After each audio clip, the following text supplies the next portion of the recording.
Today in database connectivity, we are going to learn about parameterized MySQL queries. See this query first. Query is equal to update employee set salary is equal to percent %s, where ID is equal to percent %s.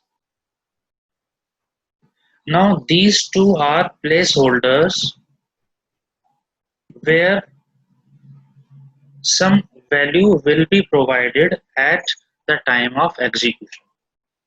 यानी जब आपका program run होगा तब यहाँ पर कोई value provide कराई जाएगी.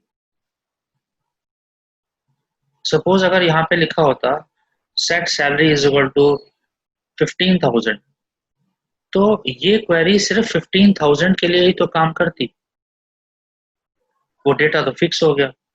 अब हर बार हम चाहते हैं कि यूजर जो डेटा एंटर करे उसके बेसिस पर कोई क्वेरी हम यूज कर पाए. That is called parameterized MySQL query. तो ये एक प्लेस होल्डर है. This is a placeholder. See this term, these two circles %s and here %s, these are placeholders. So let us see the definition. A parameterized query is a query in which placeholders are used for parameters and the parameter values are supplied at the time of execution. Let us see some examples. We will come to these advantages later on. Let us see some examples first. See this example. Create a database connectivity code in Python to display e-name, job and department number of employees who work in department number 30. Table name is given EMP, database is given school. Here note is use code without parameter. So we are not going to use parameter here. This is a simple direct query based on the number department number 30. See these lines one by one again. How database connectivity is done. First we have to import these two lines. Import pandas as PD, import mysql.connector as sqltor. You can write any name here. Now this is how we do connection. mycon, you can write anything xyz. mycon is equal to sqltor.connect. So connect method is used to do database connectivity of this Python with MySQL. For that we need the name of host, username, password and name of the database. So here host is localhost. Every time you have to write localhost. User will be root. Password will be VDJS. Database is equal to school. This user root and password VDJS was provided earlier when I installed MySQL in my laptop. Similarly, when you install MySQL in your system, at that time, whatever the password you used, that password has to be provided here. Okay. Now, next line, fourth line, this one. If mycon is connected, mycon dot is connected. So if this statement is true, इसका मतलब connection में कोई भी problem नहीं आई. Then in case of true, you can do some processing. Otherwise, you can display a message like in else case, print connectivity problem. So what we have done here, we have done some processing based on the question given above. Here the question is, query is equal to This is not compulsory to write query all the time. You can write str, you can write s, you can write q, q1, q2, anything. This is just the name of a variable. Query is equal to select ename, comma job, comma department number from EMP where department number is equal to 30. You have to focus on this. Department number is equal to 30. So here this 30 value is fixed. Next line, df is equal to pd dot read underscore SQL, because we are going to read data from database. That is why read underscore SQL query comma mycon. तो इससे जो भी query है वो run होगी, आपका data जो भी होगा वो रिट्रीव होगा और df में स्टोर हो जाएगा. Then if you print df, you can see this output. See, ename, job, department number. You can see all the department numbers are 30. इसका मतलब हमारी क्वेरी बिल्कुल सही काम कर गई. जिनका डिपार्टमेंट नंबर 30 था उन्हीं का डेटा डिस्प्ले हो गया. Now suppose you want data of department number 10. What will you do in that case? This is your program code. ये तो आपका प्रोग्राम कोड है. तो आपको क्या करना पड़ेगा? आपको इस प्रोग्राम में यहाँ पर फिर से चेंजेस करना पड़ेंगे. You have to write 10 here. फिर इसको रन कराओ, रन हो जाएगा. But is this the proper solution? No. हम तो ये चाहते हैं कि प्रोग्राम रन हो और वो यूजर से मांगे कि डिपार्टमेंट नंबर यूजर एंटर करे. जो डिपार्टमेंट नंबर यूजर एंटर करेगा उसी का डेटा सामने आना चाहिए. तो प्रोग्राम क्यों डिसाइड करे कि किसका डेटा दिखाना है? Programmers, we are programmers. See, programmers हमेशा यूजर्स के लिए प्रोग्राम बनाते हैं, अपने लिए प्रोग्राम नहीं बनाते. अगर मैंने यहाँ लिखा department number is equal to 30, इसका मतलब ये प्रोग्राम तो मैंने अपने लिए बनाया, सिर्फ ये डिपार्टमेंट 30 के लिए काम करेगा.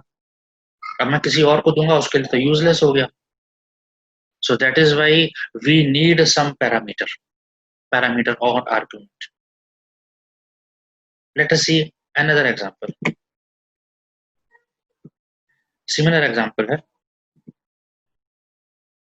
See, create a database connectivity code in Python to display ename, job and department number of employees who work in department number is equal to 30 from table employee of database school. Here note is use parameterized query. तो यहाँ parameter कैसे use करेंगे ये आपको सीखने को मिलेगा.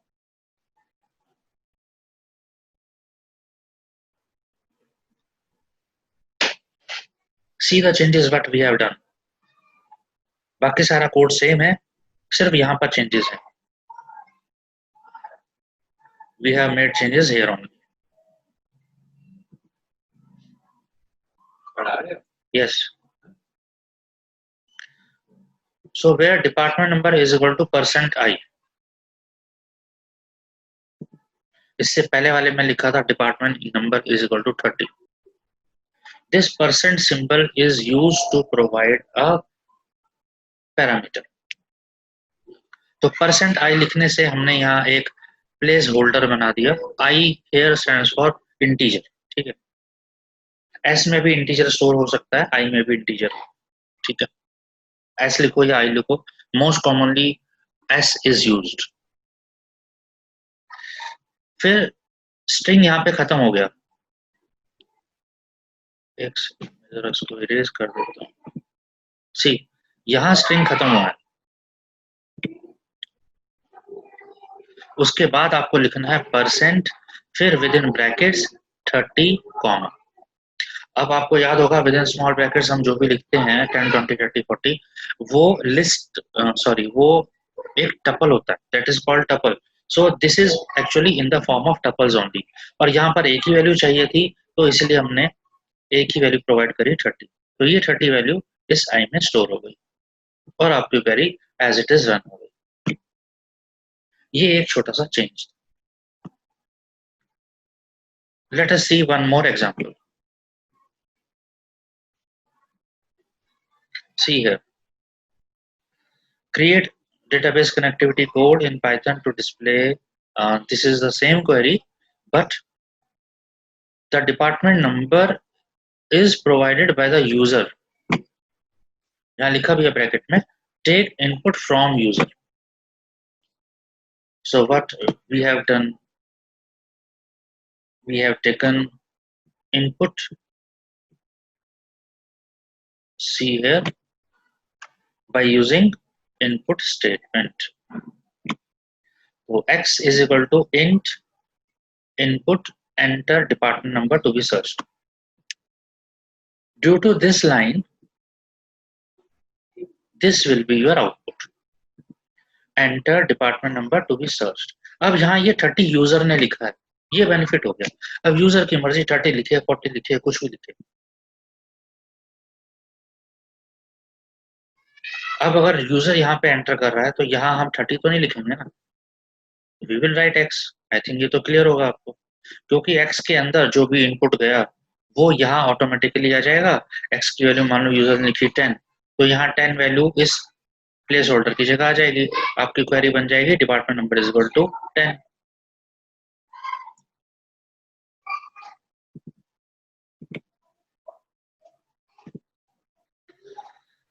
सो I think it is clear. बाकी सारा कोड सेम है, आगे बढ़ते हैं।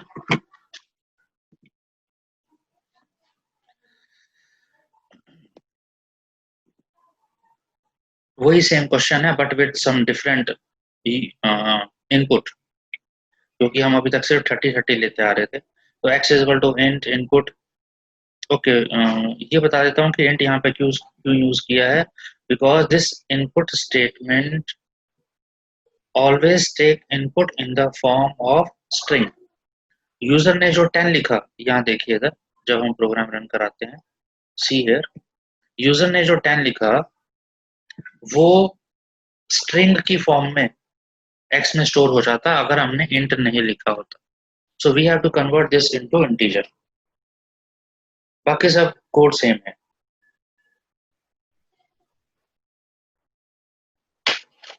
This is the same program जो अभी अभी किया था पीछे।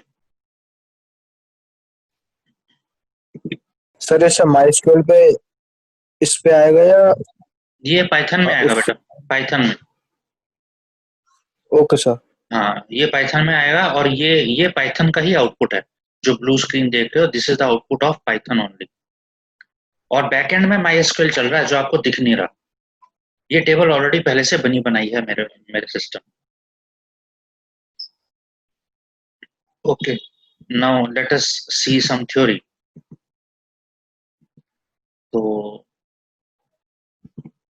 advantages of parameterized queries. See, first, it improves the speed. If you want to execute SQL statements or query many times, it usually reduces execution time.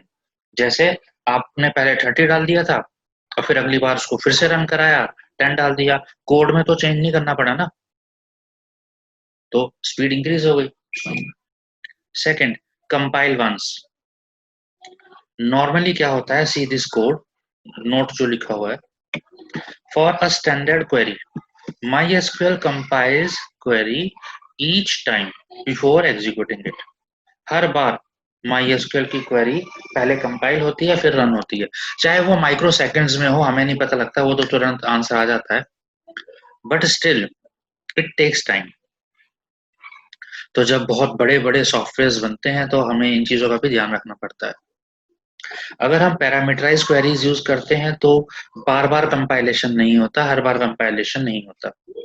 It will compile only once. Compile का मतलब convert करना machine language में। So see second point,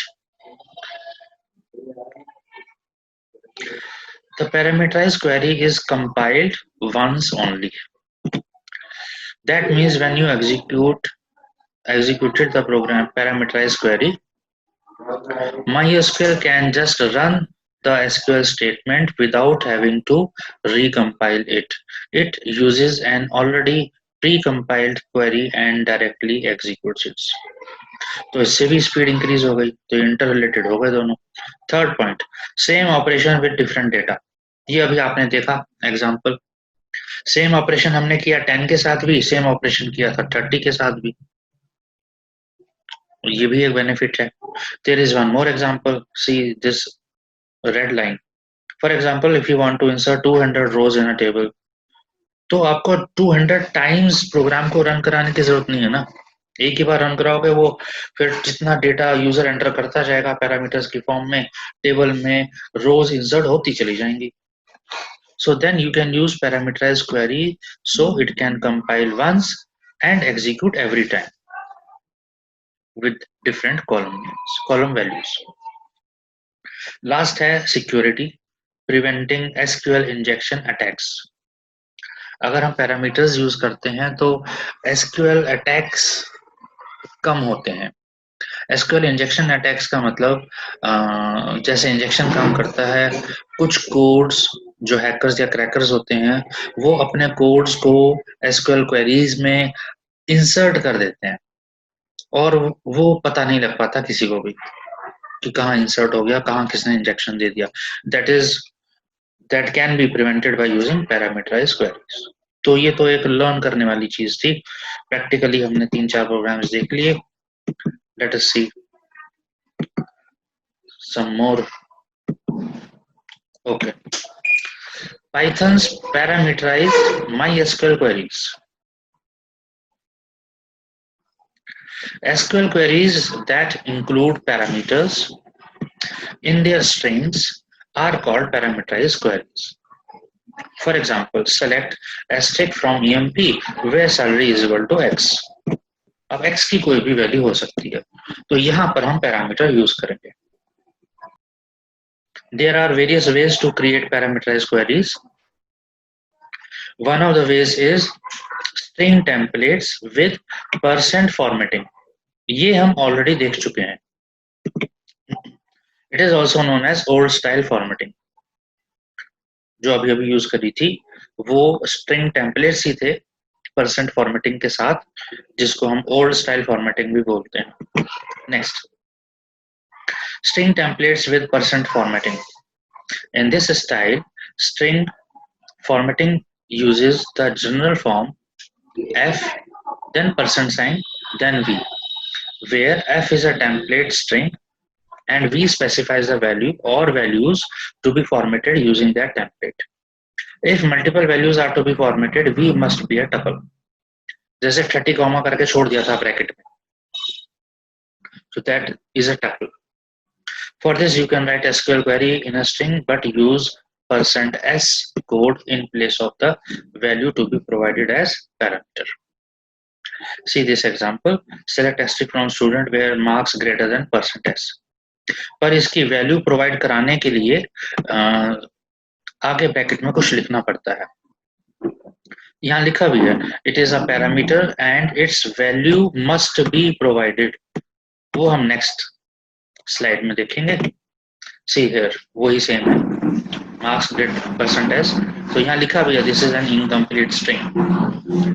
The above string is an incomplete string, only f is given, format is given, no % value is here. To complete it, you must provide a tuple of values with % prefixed to it next to the string called the value tuple %v. For example, if you want to provide value 70 for %s placeholder, you can form the value tuple as 70% bracket के अंदर। See this complete string यहाँ पे जो दिखा रखा है curly braces में, select asterisk from student where marks greater than, यहाँ डबल कोट्स तक इसको F की कैटेगरी में रखा जाएगा, this is your F और format.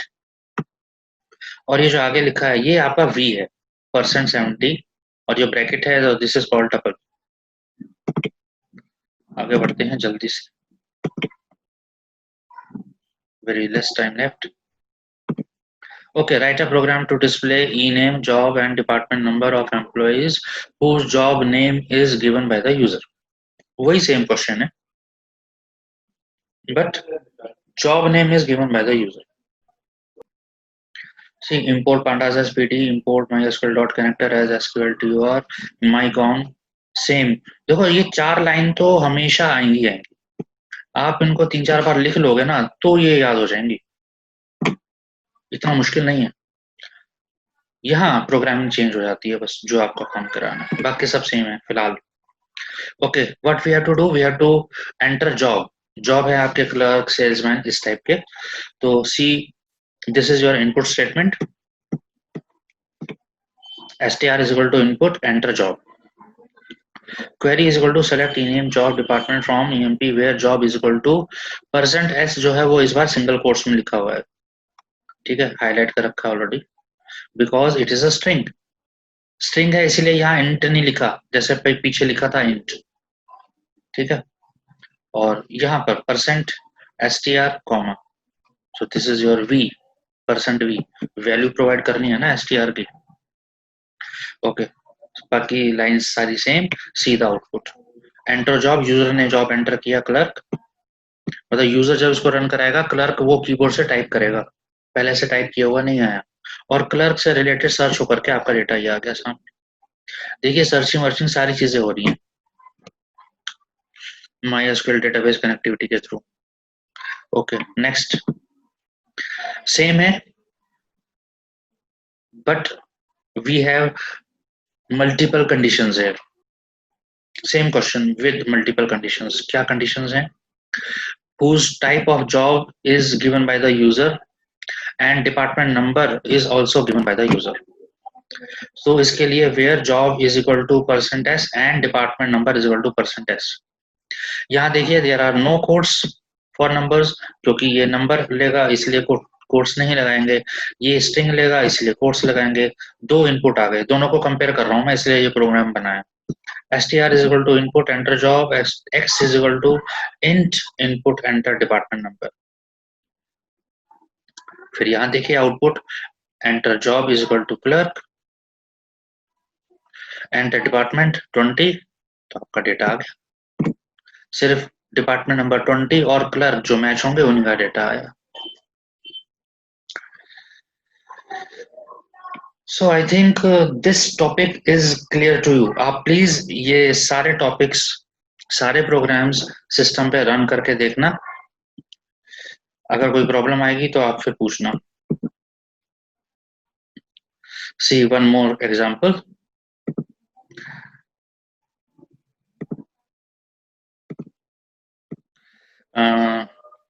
We have to display all these things with a specific letter, starting the name with a specific letter। यानी for example S से स्टार्ट होने वाले नाम, उन्हीं का डेटा डिस्प्ले कराना है, यानी कि हमें पैटर्न चाहिए। तो in that case there is some difference where ename like, बस यहाँ पर हमें ऐसे देना होगा सिंगल कोट्स में %s, और यहाँ पैटर्न मैच करने के लिए 2 बार परसेंटेज का साइन लगाना पड़ेगा। ये फॉर्मेटिंग है। और जो लेटर यूजर एंटर करेगा वो यहाँ पे लिख दिया और इसको यहाँ इनपुट करा दिया। Letter is equal to input enter beginning letter for E names. See the output, enter beginning letter for E name, user ने लिखा एस, तो एस से रिलेटेड जिनके नाम शुरू होते हैं, स्मिथ, स्कॉट, पूरी टेबल में यही दो नाम थे जो एस से स्टार्ट हो रहे थे। हाँ, आपको ये ध्यान रखना है, अगर टेबल में डेटा आपका अपर केस में है तो यूजर भी अपर केस में ही एंट्री करेगा। अगर स्मॉल लेटर में मैं यहाँ एस लिखता तो यहाँ कोई आउटपुट नहीं आता। It means data of MySQL table is case sensitive. Okay. So with this, we have finished today's topic. Thank you.